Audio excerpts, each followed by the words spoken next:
surely it was through. But since when has impossible ever stopped you? Friday's disappointment, Sunday's empty tomb. Since when has impossible ever stopped you? This is the sound of dry bones rattling. This is the praise, make a dead man walk again. Open the grave, I'm coming out. I'm gonna live again. This is the sound of dry bones rattling.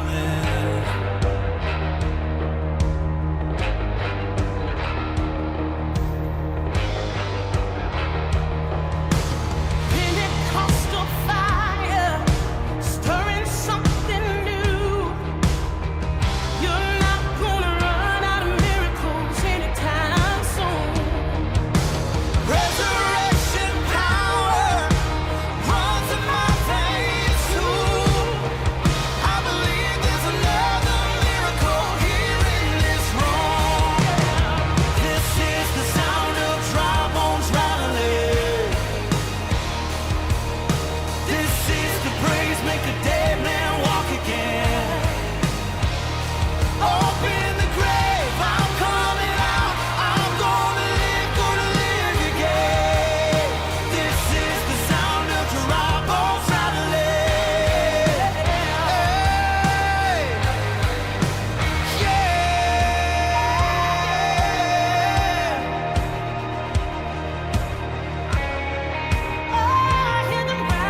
Hey, welcome to Kamloops Alliance Church. My name is Chris, one of the pastors here. Really glad that you are here joining us online. If you are new, you've somehow got this link. You can't believe you're watching church in the comfort of your own home. We're really glad that you're here. We just would love to connect with you. There's a number on the bottom of your screen. You can text new to that. We'll just reach out and say, hey, for coming, here is a gift card to grab some coffee on us. Also, we want to, in every way that we possibly can, create some warmth and connection and community online.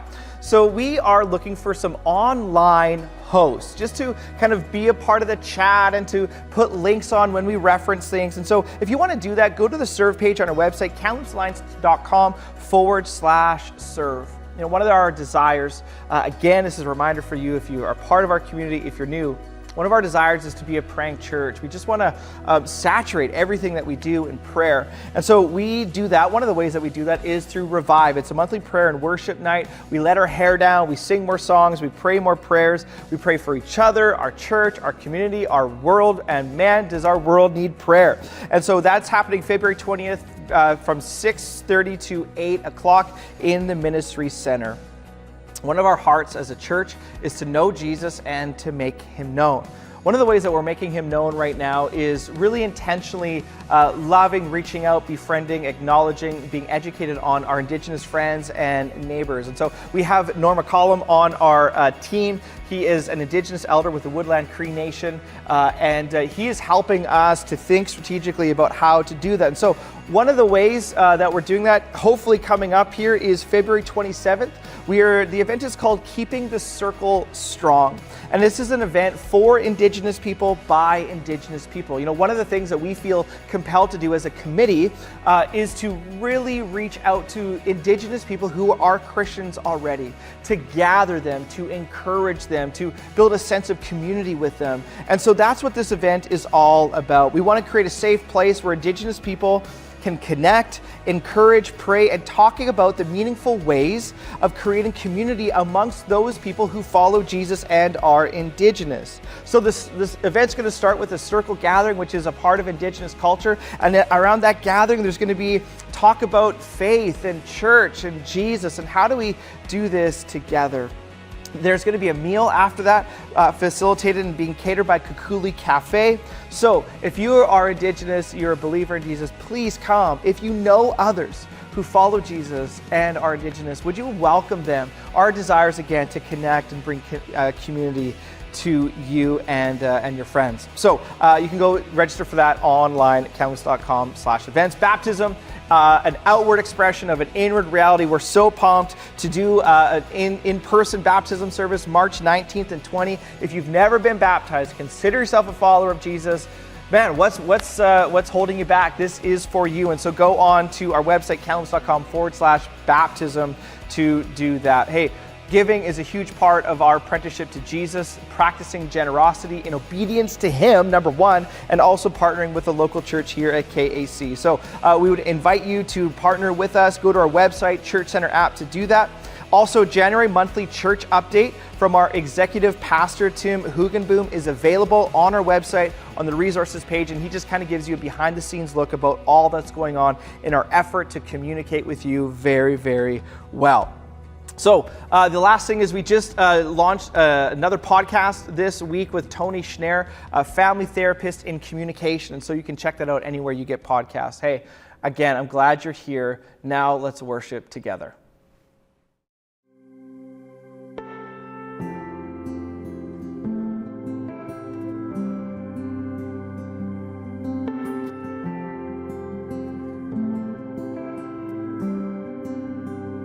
The head that once was crowned with thorns is crowned with glory now. The Savior knelt to wash our feet. Now at his feet we bow.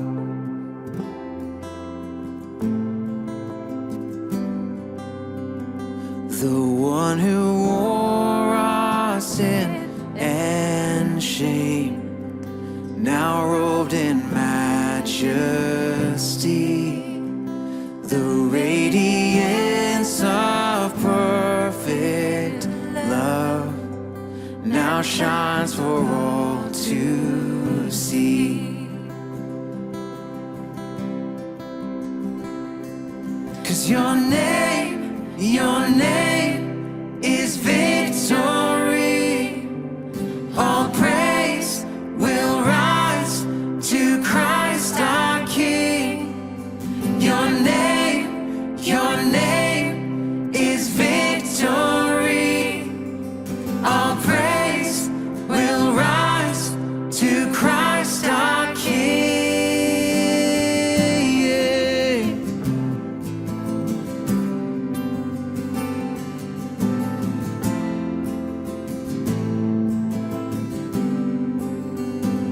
The fear that held us now gives way to Him who is our peace. His final breath upon the cross is now alive in me. 'Cause your name is victory. All praise will rise to Christ our King. Your name is victory.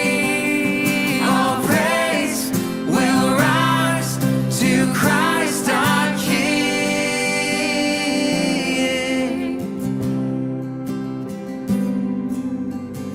Every praise will rise to you.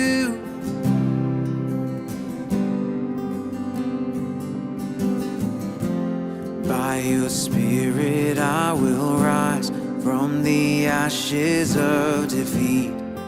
The resurrected King is resurrecting me. In your name I come alive to declare your victory. The resurrected King is resurrecting me.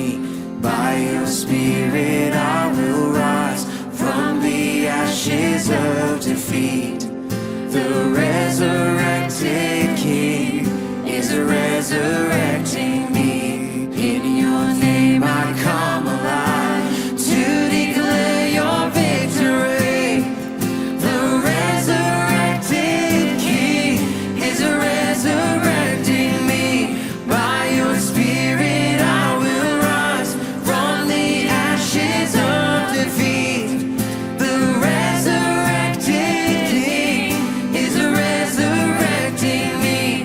In your name I come alive to declare your victory. The resurrected King is resurrecting me. Yeah. You are resurrecting me. Oh.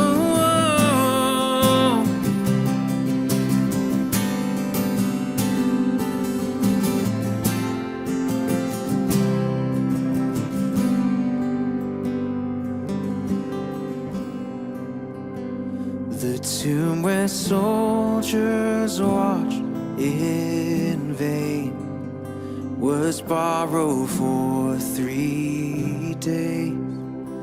His body there would not remain, for our God has robbed the grave. Our God has robbed the grave. Oh yes, you did. We praise your name, your name, your name is victory. All praise will rise to Christ our King. Your name is victory. All praise will rise to Christ our King. By your Spirit I will rise from the ashes of defeat. The resurrected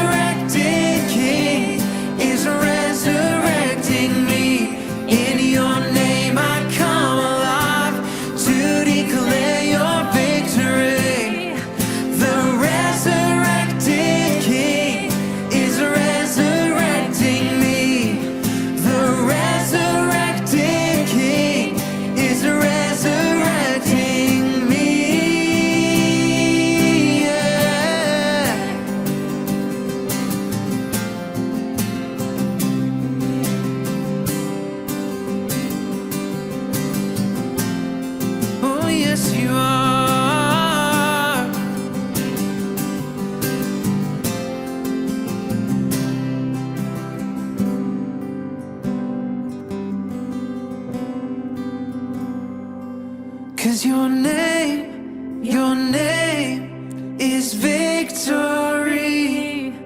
All praise will rise to Christ our King. Your name is victory. All praise will rise to Christ our King.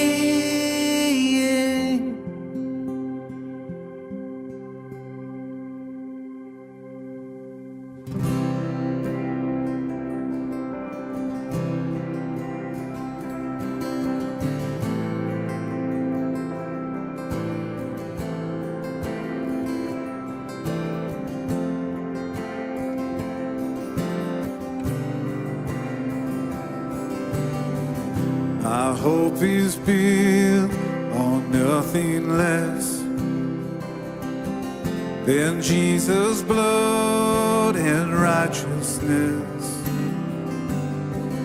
I dare not trust the sweetest frame, but wholly trust in Jesus' name. Christ alone, cornerstone, the weak made strong, in a Savior's love through the storm. He is Lord, the Lord of all.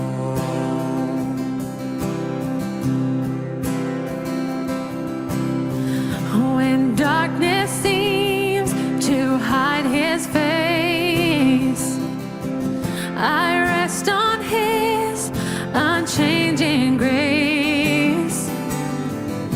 In every high and stormy gale, my anchor holds within the veil. My anchor holds within the veil. Christ alone, cornerstone, the weak made strong, in the Savior's love through the storm. He is Lord, the Lord of all.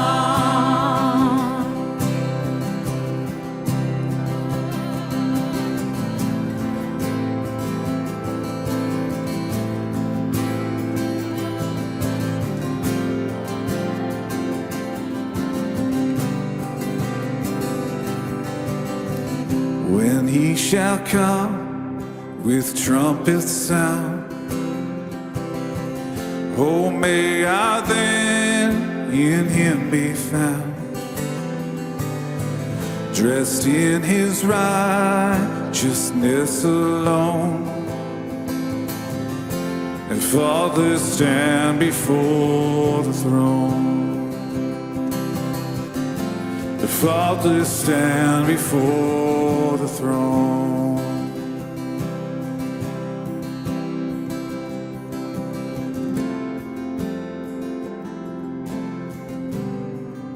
You are from this God.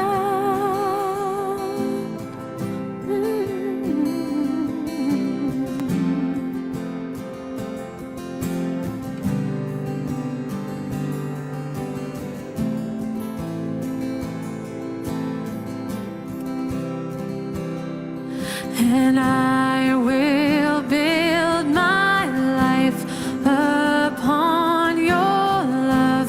It is a firm foundation, and I will put my trust in you alone, and I will not be shaken. And I will build my life upon your love.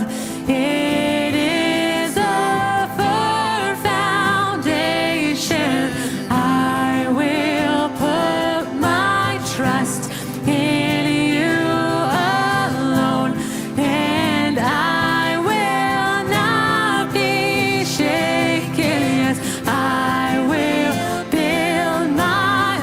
life upon your love. It is a firm foundation. I will put my trust in you alone, and I will not be shaken. Cornerstone, weak made strong in the Savior's love. Through the storm, He is Lord, Christ alone. Cornerstone, weak made strong in the Savior's love. Through the storm, He is Lord, Lord alone.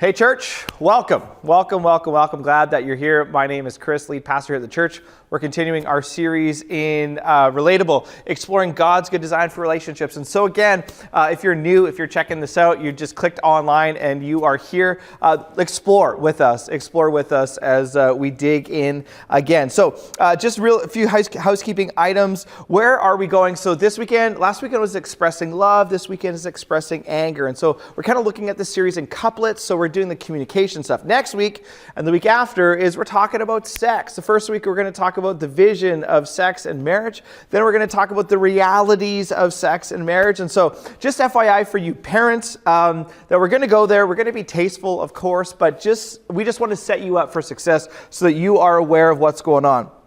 So there's that. The other thing is like what we're trying to do in these few weeks, last week and this week, is really set a vision for emotionally intelligent marriages. And how do you express love and to do that in an effective way? And how do you express anger and to do that in a constructive way? And so that's what we're trying to do here. Now, I realize as we're talking about this, maybe a fair critique of this series in general is, but I'm not married. And so why would you be talking for 12 weeks about, and so that's actually quite fair.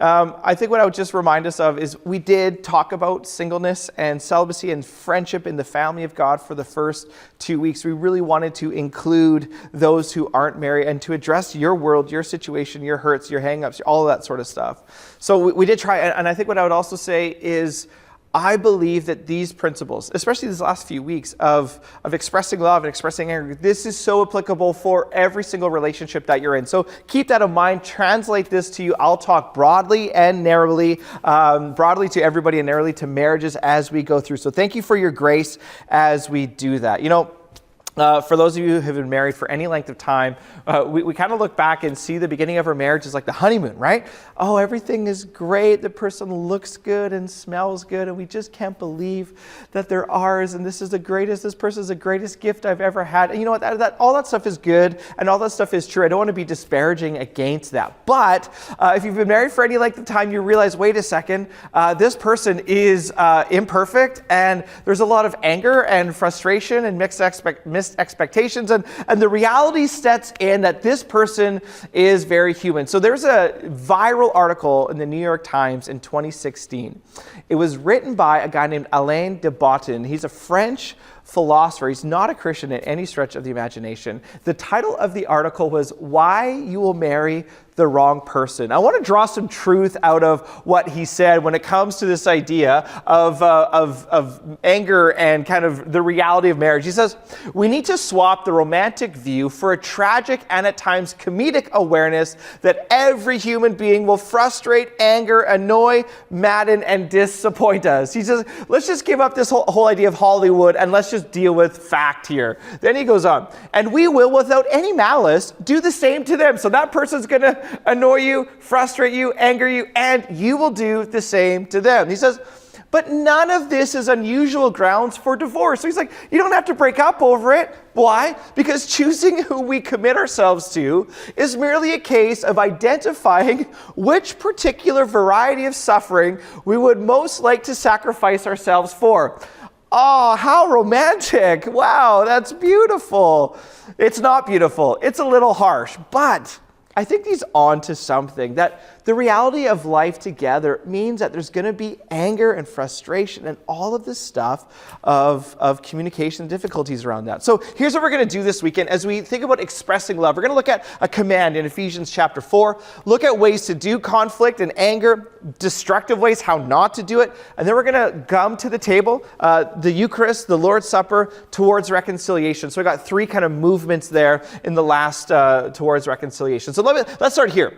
In Ephesians chapter 4, Ephesians, high point of the New Testament as far as theology and the effects of Jesus and what he's done. And so the first three chapters of Ephesians are belief. It's all about belief, Christian doctrine and ideas about who God is, the gospel, all that stuff. And then the last three chapters are about behavior. Belief leads into behavior. And so here's what Paul is doing in Ephesians 4, is he's talking about the difference that Jesus has made in your life. And so he talks about rules for Christian living in community. And here's what he says. He says, in your anger, do not sin. I want to unpack that in two ways. In your anger is the first one.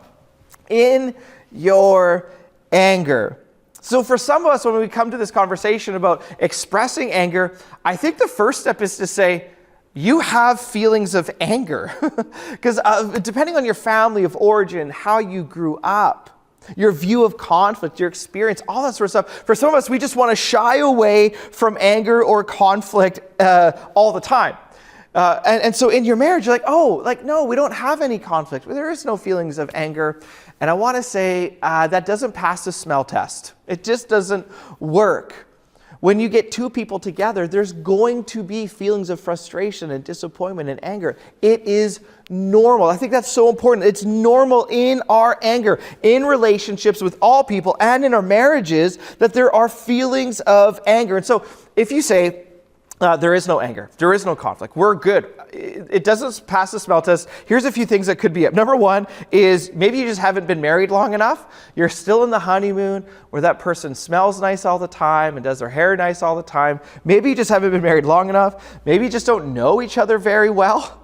Maybe you don't talk very much. Maybe that person's on the road. And so your marriage is fantastic because the person travels 340 days of the year. Maybe the other thing is that you're just lying. You're afraid of what that would mean. Maybe you've lost your personhood and the relationship doesn't mean a whole lot to you anymore. And so you're just backed away from any difficult conversation because you know what? It just doesn't matter. Well, all of those things aren't good reasons, aren't good signs in our relationships. And so I think for some people, the first step is to say, yes, there are feelings of anger here. Now, I was never good at math, all right? Never good, still not good. Like my daughter is now in grade 2, and this is still at the point where I can help her with her math, but I can see a time very, very soon where she's gonna come to me with a problem like this. A train left, Philadelphia traveling at 80 kilometers or whatever, 80 kilometers an hour. Another train left New York at this time. When will they meet in Washington? Once those problems in math start, I'm like, I have no idea. All right, this is why we have Google Maps for those types of things. So I'm not good at math, but here's the one thing I know. Here's a math problem, is that one sinner plus one sinner does not equal no conflict. Like that is so clear. When you have one person who's a sinner, and another person, it does not equal no conflict. And so we have to say, you know what, there is anger, and it's in your anger, do not sin. What is conflict? Well, conflict is, simply put, like a difference of opinion. So there's differences of opinion on all sorts of things, and those differences of opinion lead us to places of anger and frustration. So I want to talk a little bit about anger. I want to zoom in on anger, this feeling. In your anger, do not sin. Well, what is anger? Anger actually shows us a lot about what we hope for and what we dream about. Psychologists will say that anger is a second emotion. So we feel something first, and then we get angry. You don't just get angry out of nothing. It's a second emotion. So what I want to do is I want to lead you through some thinking from a 12th century Catholic saint. His name is Thomas Aquinas. He wrote the book, a huge tome of theology called the Summa Theologica, still a studied philosopher to this day. He's a saint in the Catholic Church. And in the Catholic tradition, in order to be a saint, you actually had to perform some sort of miracle. And for Aquinas, the reason why he was sainted was because his miracle was that he was so smart that it had to be divine how smart he was. So anyway, here's what Aquinas says about anger. I love this. He says, anger equals this. It's desire plus hope plus sorrow. Desire plus hope plus sorrow. So think about it this way. I have a desire that my kids sleep through the night. I have hope that tonight they will, because tomorrow I have a very busy day. They get up in the middle of the night and I get angry. I have hope, I have desire, and then there's boom, sorrow comes. All right? So hope plus desire plus sorrow. So this has been helpful for me as I get angry. And this has been helpful for me to kind of feel my thinkings and think my feelings, all right? And this has given me a pause to say, well, what am I hoping for? What's my desire here? And what's the sorrow that I face? And so I've had to come to a place where I'm like, well, is it an actual legitimate hope that my kids who are young are going to sleep through the night every night? No, it's not. So that actually has helped me to think through the process of why and how I get angry. And Aquinas says this shows us where we put our hope and our desires, because we are met with sorrow all the time, that anger equals desire plus hope plus sorrow. And so Paul is saying, in your anger, which is normal, it's a normal emotion, do not sin. To put that positively, in other words, it is possible that in your anger, you don't have to sin. Because if we're honest, replaying some of the tapes of our relationships or our marriage, some of the most difficult, regretful moments of our life have come when we were angry. When we said something, when we did something that we are ashamed of, that ruined a relationship, put a wedge between somebody that you love and you. And this is the hope, is that he's saying, in your anger, do not sin. In your anger, do not sin. See, the hope is that when we look at Jesus, you see somebody who, in his anger, did not sin. The one moment, we don't have time to get into it, but the one moment that comes to mind is when Jesus turns over the tables in the temple. He has righteous anger towards a place of worship being desecrated and basically turning into a commercial mall. And he says this should not be. And so Jesus shows us how to steward this anger properly. In your anger, do not sin. Then it says, do not let the sun go down while you are still angry. This is kind of the second clause. Do not let the sun go down while you are still angry. Don't have time to get into it. What this is talking about is an immediacy. You need to deal with this anger. Unresolved anger is not good, and you need to deal with it. Now, some people will read this and say, do not let the sun go down while you're still angry. And so they're up till like 2 a.m. trying to keep their eyes open and trying to work through their conflict, their difference of opinion and their anger, because you cannot let the sun go down. We have to deal with this today. I don't read it that way. I think this is an idiom. It's a phrase. So when you hear the phrase, it's raining cats and dogs, you don't actually think it's actually raining cats and dogs. It's a phrase to mean something else. And what this is saying is, deal with your anger immediately. So if that works for you, and it's a 24-hour period, you don't let the sun go down while you're still angry, great for you. But I think what this is actually saying is deal with it in a very urgent matter. Why? And do not give the devil a foothold. Unresolved anger, unresolved conflict leads to feelings of resentment and bitterness. When conflict, when differences of opinion, when frustration and anger and these feelings aren't addressed, when we get out the sweeper and we sweep it under the rug, we think it's dealt with, but it's not. And when truth is not involved in a relationship, it will inevitably go shallow because you're not working through these things. And so don't get the devil a foothold in your key relationships. Deal with it. That's what Paul is saying. Okay. Now, what I want to do is I want to lead you through some ways constructively that you can express your anger in the midst of conflict. All right? I offer these based on different thinkers that I've been reading and even in my own experience. The first one I want to lead you through is to fight as friends. This is really getting at, how are you viewing this other person? Are they an enemy or are they your friend? And so if this is your spouse in your marriage, are they your spouse, your partner for life, one whom you've covenanted with, or are they your enemy? If you think about this, maybe your neighbor or maybe your grandkid or whoever that is, how do you view them? And so oftentimes, the first way that we think in conflict is that this is me right here, and this is the other person over there, and my job is to make them wrong, all right? So I lob verbal grenades, this person does the same, and this is how we view the conflict, all right? This is the dividing line. To fight as friends is to actually think differently about this. It's actually, this is the issue. There's nobody on that side. I'm here. This person is here, and instead of attacking each other, you work together as teammates on the same team. This is when you fight as friends. Are you enemies or are you friends? And so when you fight as friends, you approach conflict and anger and frustration differently. Because if this is you, you adopt a ministry mindset. When something comes up, you want to bring it up because you want to let them know the impact on you.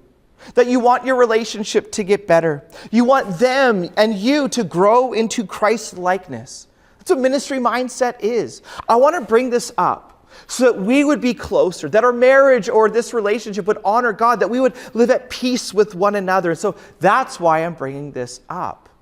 When you don't have a ministry mindset, you bring things up to pay them back, to prove that you're right, and to make them back away from their position. You want to let this person know how wrong they are and why. But in this way, you're saying, you know what? Here's why I think this matters and why we need to deal with it. When you fight as friends, you have to ask yourself, what is the goal of this communication that I have in this moment? The second way that you fight as friends is you make it safe for this person who you are in relationship with to criticize, to bring things up. If there is not a healthy environment to bring up anger, to bring up conflict, a relationship will get stale and shallow. So both people in that relationship need to make it safe in order to do so. Oftentimes in relationships, what ends up happening is an issue gets brought up. This needs to be talked about. And then the other person does two things. They either fight or they flight. They either get their boxing mitts on to go at it, or they put on wings and they want to fly away. And both are unhealthy if you want to do conflict and anger constructively. Because if there isn't a safe place to bring something up and the other person just says, oh yeah, let's go. Well, man, nobody wants to bring something up, and so issues don't get addressed. But it's equally as damaging for the flight. When an issue gets brought up and the person says, I'm so sorry, I'm so wrong, I'm the worst person in the world. And they fly away from the problem, wanting to own it too quickly, maybe out of a sense of being more spiritual. Oh, I am so sorry, I'm the worst person in the world, you deserve better. Both fighting and flighting are not good, productive environments for conflict and anger to be worked through. And when you fight as friends, not as enemies, this is the environment that happens. So that's the first one. Second one is attack the problem, not the person. A problem is brought up, a situation, a difference of opinion, and it's you're thoughtless. How dare you? Those types of things. But that's attacking the person and not the problem. Attacking the problem says, hey, we have something here. There's a problem. Can we take this problem, put it on the table, and both try to solve it in order that our relationship would flourish? If all we do is attack the person, what ends up happening is we just level up the attack. Right? We level up, oh yeah, well you did, well you don't know, and what about this? No. When we attack the problem and not the person, it creates a great way to do this. And so some of you need to pause this and screenshot this template, all right, as you're working through these situations. Here's how I think this can work. As I see it, you are doing this. Fill in the blank. It is affecting me like this. I'm feeling nervous or unappreciated, right? I wish you would do this instead. Can you just say nicer things to me instead of being so critical right off the bat? I'd really appreciate just maybe some affirmation before the criticism, right? I wish you would do this, but I need to find out whether I'm missing something. Tell me, do I have this right or not?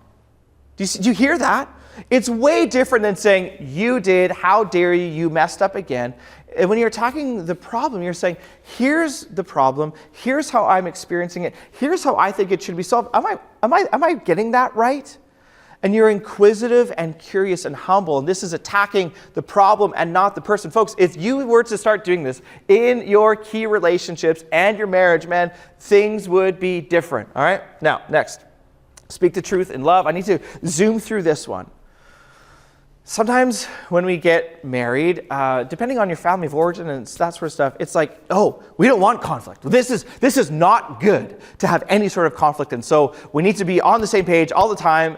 But you've forgotten that one of the purposes of marriage is that it would refine your character so that you would become more Christ-like. Jesus' ministry to us in John 1:14, he's full of grace and he's full of truth. And both matter. If all you have is grace in your marriage, if all you have is overwhelming, everything is positive all the time, sometimes truth is not involved, and therefore no change happens in the other person. My friends, one of my key roles when I said yes to marrying Krista is to help her prepare to meet Jesus. So that when, at the end of Krista's life, long time from now, that when she sees Jesus, he says, I know you, you look like me. And Krista says to him, I know you. My job is to help Krista prepare to meet Jesus, which means that I need to be affirming and positive and see her flourish. But it also means that God has asked me to play a refining role in Krista's life, to give her observations, to help her understand the ways in which she is not formed in the image of Jesus. And she does the same to me. And we do that by speaking the truth in love. And there's lots of ways to do that and lots of bad ways to do it. In Ephesians 4:15, that's what Paul says, to speak the truth in love. And so what I would say is, I think there needs to be, in healthy relationships, in healthy marriages, there needs to be a refining of each other, not so that they would better serve me, but that they would better reflect who Jesus is. So, how do you do conflict constructively? Is you speak the truth in love. Then, rules for a fair fight. So I want to jump through this. There needs to be rules of engagement. If you want to do conflict and anger and frustration constructively, there needs to be rules for a fair fight. So let me lead you through, all right? First, you need to identify the issue. What are we talking about? What are we not talking about? Now, there's going to be lots of different issues compiled on each other, but I think you need to separate as much as you can and say, this is what we're talking about. You need to choose the right time. 11:30 for me and Krista to start talking about our finances, not the right time. All right? There's even rules. We don't talk about this after this time. Also, when you choose the right time, we're thinking there about the processing speeds of different people. For myself, I'm wired for communication and let's get this done. The person that I've married, she's a processor. She needs time to think through something. And so that's what you're trying to figure out. Choose the right time, choose the right place, at your in-laws, in front of other couples, Christmas morning, probably not the best time to bring it up. So choose the right time, choose the right place. Begin with a positive stroke, and I think that's so key. And before you bring it up, say, you know what, I want you to know how committed I am to this marriage. I want you to know how much I love you, how much I see God at work in your life, that you begin with a positive stroke, not in a contrite way, but in a very thoughtful way. You begin by saying how committed you are. Then stick to the issue, all right? Don't throw out a red herring. Well, what about this? Stick to the issue. Attack that problem, not the person. Do not bring up the past. If things have been forgiven, they need to stay there, which is hard. What about 5, 10, 3 months ago, whatever it was? If things have been forgiven, it needs to stay there. Don't bring up the past. Don't hit below the belt. We all have issues, histories, experiences, traumas that trigger us. And in conflict situations, do not hit below the belt on those things. Especially when it comes to things like physical appearance or weight or things that we know would absolutely devastate the person that we are talking to. Do not hit below the belt. The other one is take the other seriously. No ridiculing, no humor, sarcastic laughter, that sort of stuff. Express anger non-abusively. Do these things that I'm leading you through right now. Don't play games.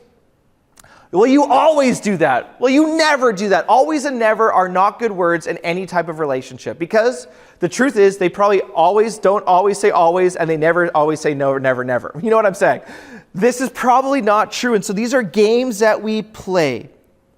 Other games are saying, well, I can never do anything right.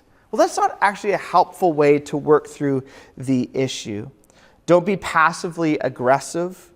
Indirect communication, silent treatment, forgetting or ignoring their existence. This is not helpful when we try to get into these situations. Avoid asking for explanations. What's wrong with you? Man, I don't know what's wrong with me. It's not helpful of behavior. Avoid labeling or name calling. This is obvious, but sometimes in the heat of the moment, we don't get it. Avoid labeling or name calling. Well, you're just like your mother. Right? No, that's not helpful. Well, of course you would do that because, right? Not helpful. You know the song that we learned on the playground, sticks and stones may break my bones, but words will never hurt me. It's absolutely wrong. Words hurt. So in these moments with the people that you love, rules for a fair fight, avoid labeling or name calling, and avoid triangles, not helpful. Yeah, well, I'm not the only one who thinks this. There's also this person and this person and this person. What you've done is you've triangled now the problem, and the person who's receiving that will no longer receive. Rules for a fair fight. How else do you do conflict well? Anger well, constructive conflict well? Get outside help. Sometimes you absolutely need to ask for other people's opinion. This is a life group. This is a marriage mentor. This is a therapist. This is asking people, hey, we're stuck. We can't get out of this, and we need some outside help. Somebody who's objective and loving enough to tell us the truth, to help us through this. And in an effort, and in transparency, in an effort to kind of tear down any walls that may be hindering you from asking for outside help, I want to let you know that my wife and I right now are going through couples therapy. Somebody local here, they're helping us work through some patterns of communication that we're stuck in. We've been married for 12 years. Our marriage is not in crisis in any way, but it can be better. And our commitment to each other is to say, you know what? We need to work on this. So I just want to say that to hopefully tear down any walls that may be hindering you from asking for outside help. It's been enormously helpful for my wife and I. So get outside help. Okay, now, destructive conflict. That's the positive. This is the negative. What I want to do is I'm drawing on some work here from John Gottman again. Gottman is a researcher in relationships and really a leading thinker in this way. Gottman did what he called love labs, and he would get couples in, hundreds of couples in, to talk about their marriage and conflict and all that sort of stuff. What he did as a researcher is he saw and traced out the communication patterns that led to divorce. Okay? This is in a marriage context. Now, as I share these things, I'm not saying that if these are happening, that you're going to get divorced. That's not what I'm saying at all. It's the tone, the frequency, the ability to change, which will help these tendencies get better. So I'm not saying at all that this is what it leads to. Often I think these things I'm going to talk to you about are normal in relationships, but it's being aware of them and having to change them as well. So here's what Gottman said. When he looked at couples who got divorced, he called it the 4 horsemen, all right? The 4 horsemen. These were patterns of communication that led to destructive patterns in relationship. So the first one, I should also say this. These also aren't linear, right? Sometimes we think it's like, okay, well, this happens and this happens and this happens. Gottman says, no. That these first 3 things, criticism, contempt, and defensiveness, is like a baton that's passed in communication, in conversations, okay? And if those 3 things don't change or get better, what ends up happening is the last one ends up happening, that's stonewalling. So think of this as baton passing, not linear. So let me just lead you through it. When we get into differences of opinion, when we feel feelings of anger or frustration or disappointment, here's what comes most naturally to us. The first thing is that we criticize. This is attacking someone's personality and character. What Gottman says is that there's a difference between a complaint and a criticism. A complaint sounds like this: hey, there's no gas in the car. I'm upset that you didn't fill it up like you said you would. Could you please deal with that tomorrow? That's just a complaint. Normal, right? Criticism sounds like this: why can't you remember anything? I told you 1,000 times to fill up the tank and you didn't. You're always so careless. And when complaints turn into criticism, and our criticism is a normal pattern of behavior and communication in times of differences of opinion, Gottman says that will disintegrate the intimacy, trust, and safety of that relationship, and in this case, marriage.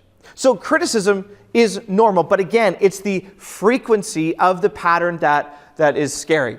Now, criticism, Gottman says, leads to contempt, as he did this research. Contempt is an intent to insult or abuse. It's a sense of being superior over somebody else, right? Oh my goodness, again, you can't figure that out. What's wrong with you, right? That's contempt. Criticism leads to contempt. This is the second horseman. It's a form of disrespect. It conveys disgust at the other person.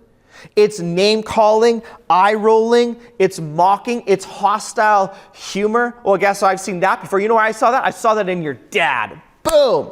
Right? Whatever happens in those comments is destructive. I think it's a sense of pride.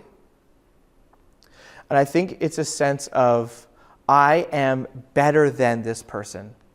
If only they could be more like me, this wouldn't be a problem. Contempt sounds like this: you forgot to load the dishwasher again. You are so lazy, right? It's contempt. It's seething anger. This is what happens after long, simmering thoughts, after unresolved conflict. That after the criticism piles up, the complaint is not dealt with, contempt will start to seep into the relationship, which leads to the third horseman. Remember, the baton passing. So this is all happening in one conversation, Gottman says. Defensiveness is this: it's victimizing yourself to ward off an attack and reverse the blame. It's not my fault we're going to be late. It's your fault, since you always get dressed at the last second. Right? It's attacking the person and not the problem. I've said this to you before, but we all have an inner lawyer. I have one. I employ him. And that's what defensiveness is when the issue comes up, we bring out this stack of evidence against that person and say, well, here is how you're wrong and how I am right. The problem isn't me. The problem is you. And let me tell you why. And why are you picking on me about this? Because I have example A, B, C, D, all the way of all the ways that I've gotten this right, and you are wrong. What about all the good things I do? You are impossible to please. You know, when I think of my default in my key relationships, my marriage, just in general, my life is a defensiveness. And it's an insecurity that I have, that I want to be shown to be put together and successful, and that I'm on top of everything. So when something is loud, especially in my marriage, I want to show Krista how wrong she is, how right I am. And I think that's going to be pave the way to closeness in my marriage. And it's just not true. It's not true. And so criticism leads to contempt, leads to defensiveness. And after long seasons of this, okay, this is like, some of these things are normal, all right? We need to get out of them, but they're normal. After long, long seasons of this pattern, defensiveness, contempt, criticism, all spiraling out of control, Gottman says eventually someone will shut down. And this is stonewalling. And stonewalling is withdrawing to avoid conflict and convey disapproval, distance, and separation. The person just shuts down and gets out. This looks like getting up and leaving the room in the middle of these types of conversation. We try to avoid the fight. We just don't want to talk about it again. So we try to avoid the fight. But in avoiding the fight or the conflict, we eventually just avoid the marriage altogether. There's no signs of conversational interest. And this is kind of the last step, that when all three are on repeat for long seasons, that this is the last step where there's stonewalling. It sounds like this: look, you know what? I don't even know where to go from here. We've been over this repeatedly. You know where I stand. I'm done. That's stonewalling in relationships and in your marriage. So what I want to say, so when you look at those things, that defines you. It defines your relationship with your in-laws or with somebody at work. Defines your relationship with a sibling, with a child, with a grandchild. But these patterns just keep going and going and going and going, and it's so destructive. I also know that this is some of your marriages as well. Some of your lived realities right now where there's no communication. Stonewalling has happened on both sides, and you're just cohabitating. And so I want to acknowledge the feeling and the pain that you're going through, that you're exasperated, you're unsure, you're confused, you're hurt. You don't know where to go from here. You're daydreaming of different realities. Man, my life would just be better if. In this lonely state, in this confused and hurt state, you're sending out tentacles of affection to other people. You're getting a hold of former relationships on Facebook, neighbors, trying to find another intimacy because it just is not found in this relationship. I just want to say it's very real, and it's very difficult, and you are in a state of pain. There is hope. There is hope. So let me lead you through some ways towards reconciliation. I have 3 movements here through 2 different texts. Then we'll go to communion. The first movement is this. Start with you. Start with you and Jesus. You cannot control the other person. You cannot control them rising out. You cannot control them getting help. You cannot control any of that. You can control you. To take ownership of your own journey. And so Jesus, in Matthew chapter 5, says this. Why do you look at the speck of sawdust in your brother's eye and pay no attention to the plank in your own eye? Why do you do that? See what he's saying? Objectively, there's only 2 specks, right? They're the same size. There's a speck in their eye and a speck in ours. But what we want to do is we want to maximize their speck to be a log, and we just see ours as nothing, right? Why do you do that? How can you say to your brother, let me take the speck out of your eye when all the time there's a plank in your own? You should, and what he's saying is, you should see the speck in your own eye as a plank and the speck in his eye as just a speck. It's a radical reframing to say, start with yourself before you criticize, before you attack. You need to start with you. Jesus goes on, you hypocrite. First take the plank out of your own eye, and then you will see clearly to remove the speck from your brother's eye. And when we are in conflict moments, you need to ask, what of this do I need to own? You need to ask Jesus, what are you asking me to address in my character through this? Is it my unbridled anger, that in my anger I sin, and I sin a lot? Is it to ask for forgiveness for some of the patterns, the words that I have said in this relationship? Is it the fact that you need to own the home in which you grew up in and how that's affected your communication habits? And you need to go to therapy. You need to get outside help. My friends, you need to start with you. You cannot control the other person. That's the first movement. Start with you. Secondly, I want to lead us to John chapter 18. John chapter 18 is where we're going to go. John chapter 18 is the arrest of Jesus of Nazareth before he goes to the cross. For those of you who are new to church, this is what is going on. In John 18, here's what it says. When he had finished praying, Jesus left with his disciples and crossed the Kidron Valley. On the other side, there was a garden, and he and his disciples went into it. Now Judas, who betrayed him, knew the place because Jesus had often met there with his disciples. So Judas came, listen, to the garden with a detachment of soldiers and officials from the chief priests and the Pharisees. They were carrying torches, lanterns, and weapons. This was the conflict energized situation. It's night. It's in a garden.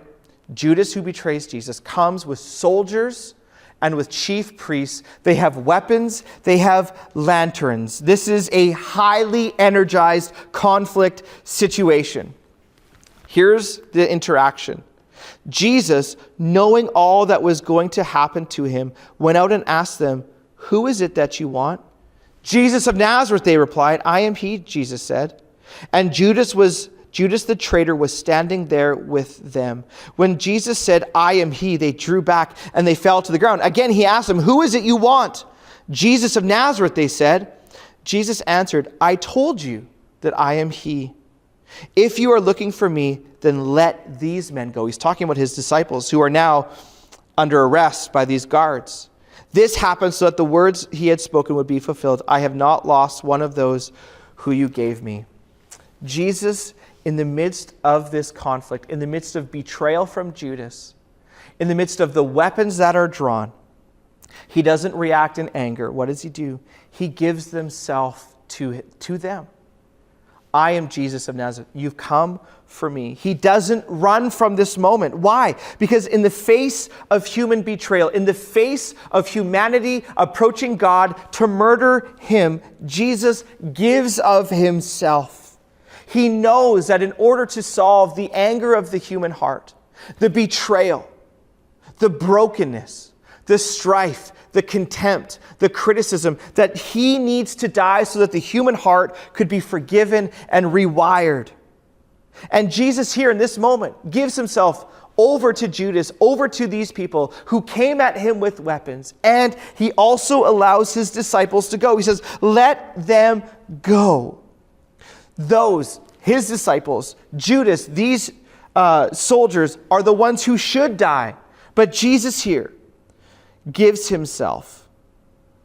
And it's through his sacrificial giving of himself that peace is given to you. That as you start with yourself, as you look at the plank in your own eye, that leads us to Jesus to say, "I need to be forgiven. I need to be rewired. I need to become a new creation because these patterns, these words, this situation needs to change." The second movement, as we think about ourselves, the second movement is to come to Jesus and ask him for peace as he has given himself for you and your anger and your destructive patterns of communication in sacrificial love. That's the second movement. The third one comes here in verse 10. Then Simon Peter, who had a sword, drew it and struck the high priest's servant, cutting off his ear. John says the servant's name was Malchus. Jesus commanded Peter, "Put your sword away.